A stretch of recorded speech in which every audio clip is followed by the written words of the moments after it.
नमस्कार मु पद्मिनी आपण मानक पद्मिनी छटपट रोषे को बहुत बहुत स्वागत करुच्ची।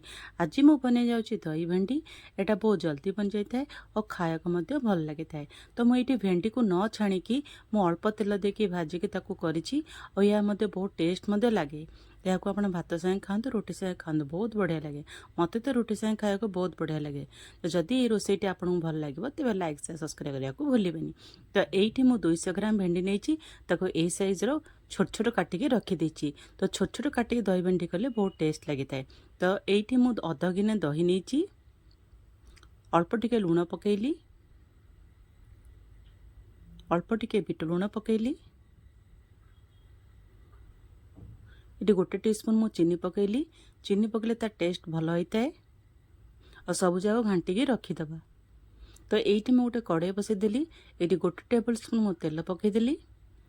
ये मैं गोटे टीस्पून सोरिष अल्प टिके मेथी दाना आ 3-4टा पानमरी 2टी कंचा लंका 2टी शुखला लंका और अल्प हेंगु पकईदेली। सब जाक फुटीगला। रखी भुसुंगा पत्र को भी पकईदबा और ताको टिके भलसे भाजीदबा। ये तो भलसे भाजी है। रखी भेंडी गोटा को पकईदबा आउ स्वाद अनुसार लुण पकईदे। लुण देखिकी पकेबा कारण आम दही रे पकईचे। तो ये हलदी गुंड भी टिके पकईदेली और सब जगह को फुल फ्लेम रे भाजीदबा। ये मीडियम करिकी जाल ताकू टिके घोड़ेदेबा जेन भेंडीटा आमर भलसे सीझीजिवो।